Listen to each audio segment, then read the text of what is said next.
خلقت انا وآدم بین الماء والطین. صدق اللہ العظیم. سب سے پہلے مشیت کے انوار سے نقش روئے محمد بنایا گیا. سب سے پہلے مشیت کے انوار سے نقش روئے محمد بنایا گیا. پھر اسی نقش سے مانگ کر روشنی بزم کونوں مکا کو سجایا گیا. عاشقان نبوت، سامعین کرام، میں اس ذات مقدس کے تذکرے سے اس محفل کو منور کرنا چاہتا ہوں جس کے اشارے سے چاند دو ٹکڑے ہو گیا اور جس کے دنیا میں ہی آتے ہی ایران کا تخت شاہی پلٹ گیا اور جس کی نبوت کی شہادت کنکریوں نے دی، جس کی امانت و دیانت کی تصدیق دشمنوں نے کی، جس کے طفیل میں کائنات کے گیسوں کو سنوارا گیا، جو لولاک لما خلقت الافلاک کا مصداق تھا، یعنی رشک شمس و قمر، فخر جن و بشر، خالق ارض و سما کا محبوب، صاحب لولاک، خلاصۂ کائنات جناب محمد مصطفیٰ صلی اللہ علیہ وسلم کے ذات مبارک سے اس محفل کو معطر کروں گا.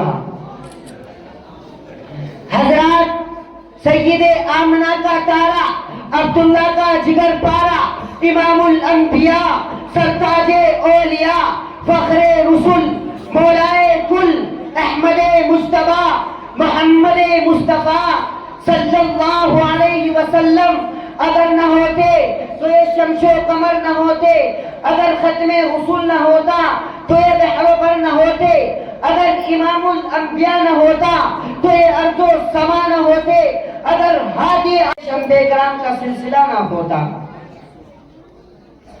چنانچہ محبوب سید الوجود مظہر اتم رب وجود کا ارشاد ہے کہ جب اللہ تعالیٰ نے حضرت آدم علیہ السلام کو پیدا فرمایا، جب ان میں روح ڈالی گئی تو سب سے پہلے ان کی نگاہ عرش کے اوپر پڑتی ہے تو کیا دیکھتے ہیں؟ عرش کے پائے کے اوپر لکھا ہوا ہے لا الہ الا اللہ محمد رسول اللہ. حضرت آدم علیہ السلام نے عرض کیا، اے بار الہ، یہ کون ہے کس شخصیت کا نامے اس میں گرامی جس کے نام کا اتصال تو نے اپنے نام کے ساتھ کر رکھا ہے؟ ارشاد ہوتا ہے، آدم یہ میرا خاص پیغمبر ہے، یہ تیری اولاد میں سے ہوگا. اے آدم سن لو، اگر مجھے کب پیدا کرنا مقصود نہ ہوتا تو تمہیں بھی پیدا نہ کرتا. تمہیں اس لیے پیدا کیا کہ دنیا کے اندر ان کو لانا تھا. یہی تو معنی ہے ورفعنا لک ذکرک. اے پیغمبر، ہم نے تیری شان کو اونچا کر دیا، ہم نے تیری بات کو اونچا کر دیا، ہم نے تیرے کردار کو اونچا کر دیا. میرے بھائیوں، کوئی شخص دنیا میں ختم الرسول کی سیرت بیان کرنے کا حق ادا نہیں کر سکتا. میں جتنی مرضی دعوے کروں کہ میں ختم الرسول کی سیرت بیان کروں گا، میں ختم الرسول کے معجزات ذکر کروں گا، میں ختم الرسول کے اخلاق و اطوار ذکر کروں گا، میں ختم الرسول کے کمالات کا احاطہ کروں گا، میں جتنی مرضی دعوے کروں، حقیقت یہ ہے کہ ختم الرسول کی جتنی عظمتیں، رفعتیں، بلندیاں ہیں ان تک کسی انسان کی رسائی نہیں ہو سکتی. اور دنیا میں اردو عربی کی لغات میں کوئی ایسا لفظ ایجاد نہیں کیا گیا جس میں ختم الرسول کے کمالات کا احاطہ کیا گیا ہو. کمالات سارے پیچھے رہ گئے، الفاظ سارے پیچھے رہ گئے، بلاغت و فصاحتیں ساری پیچھے رہ گئی، لیکن میرا نبی آگے چلا گیا.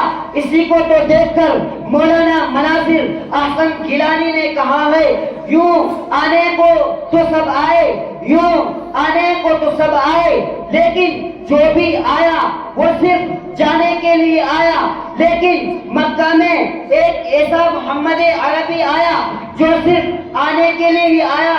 وہ آیا تو آتا چلا گیا، وہ بڑھا تو بڑھتا چلا گیا، وہ پھیلا تو پھیلتا چلا گیا، وہ گھوما تو گھومتا چلا گیا، وہ چڑھا تو چڑھتا چلا گیا، وہ پھیلا تو پھیلتا چلا گیا۔ یہ میرے نبی کی شان ہے، کہو یہ میرے نبی کی شان ہے۔ ایسی بلند شان اگر میرا نبی زمین پر بیٹھ جائے تو زمین کو سکون ملتا ہے، میرا نبی کھڑا ہو جائے تو آسمان کو بلندیاں ملتی ہے، میرا نبی نہ کرے تو چیز حرام ہو جائے، میرا نبی نہ کرے تو چیز حلال ہو جائے، میرا نبی بولے تو حدیث بن جائے، میرا نبی سر اوپر کو اٹھا کر دیکھے تو قرآن بن کر آ جائے، میرے نبی کو غصہ آئے تو جہنم کو ہلا کر رکھ دے، میرا نبی مسکرائے تو جنت کے دروازے کھل جائے، میرے نبی کو پسینہ آئے تو گلشن مہکے، میرا نبی جس راستے سے گزرتا ہے اس راستے سے خوشبو مہکتی ہے، میرا نبی جس راستے سے گزرتا ہے اس راستے سے چاند سورج ستارے بھیک مانگتے ہیں، میرے نبی کے آنے سے پہلے چاند کو اپنی نورانیت پہ ناز تھا، سورج کو اپنی ضیاءت پہ ناز تھا، لیکن جب میرا نبی آیا تو سب کے ناز ٹوٹ پھوٹ گئے۔ یہی تو معنی ہے وَرَفَعْنَا لَكَ ذِكْرَكَ۔ اے پیغمبر، ہم نے تیری شان کو اونچا کر دیا، ہم نے تیرے کردار کو اونچا کر دیا۔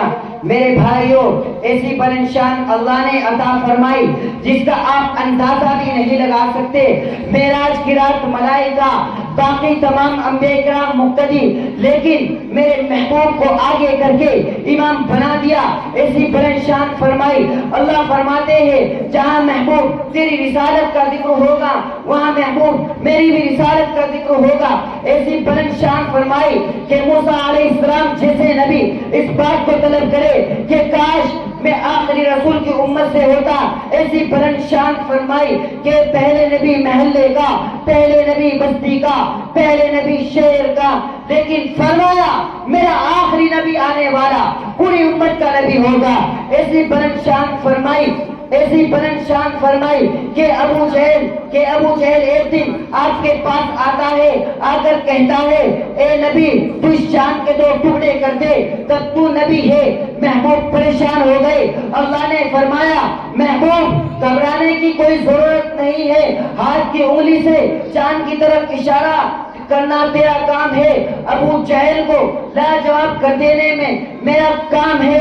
ایسی بلند شان فرمائی کہ جنگل میں 313 صحابہ کرام پانی کے لیے پریشان ہیں، پینے اور وضو کے لیے پانی نہیں ہے، میرے نبی نے ایک چھوٹی سی پیالی منگوائی، میرے نبی نے ایک چھوٹی سی پیالی منگوائی، فرمایا کہ پیالے کے اندر ہاتھ ڈالنا تیرا کام ہے اور اس پیالے سے چشمے جاری کر دینا میرا کام ہے۔ یہ تو معنی ہے وَرَفَعْنَا لَكَ ذِكْرَكَ۔ اے پیغمبر، ہم نے تیری شان کو اونچا کر دیا، ہم نے تیرے کردار کو اونچا کر دیا۔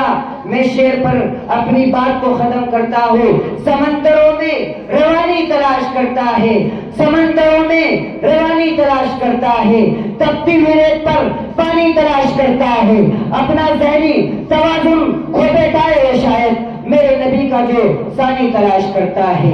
وَمَا عَلَيْنَا إِلَّا الْبَلَاغُ۔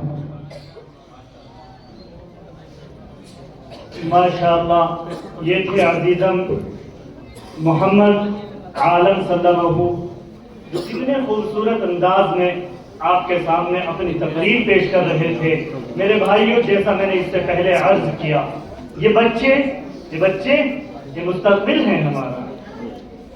آنے والے وقت میں قیادتیں ہوں گی ان کے پاس۔ ان کے انداز کو دیکھیں، ان کی بے باکی اور جرأت کو دیکھیں۔ آج یہ سینکڑوں کے مجمع سے مخاطب ہیں، ایک دور آئے گا جب یہ ہزاروں اور لاکھوں کے مجمع سے مخاطب ہوں گے اور انشاءاللہ لوگوں کے دلوں کو گرمائیں گے اور اللہ کے دین کو لوگوں تک پہنچائیں گے۔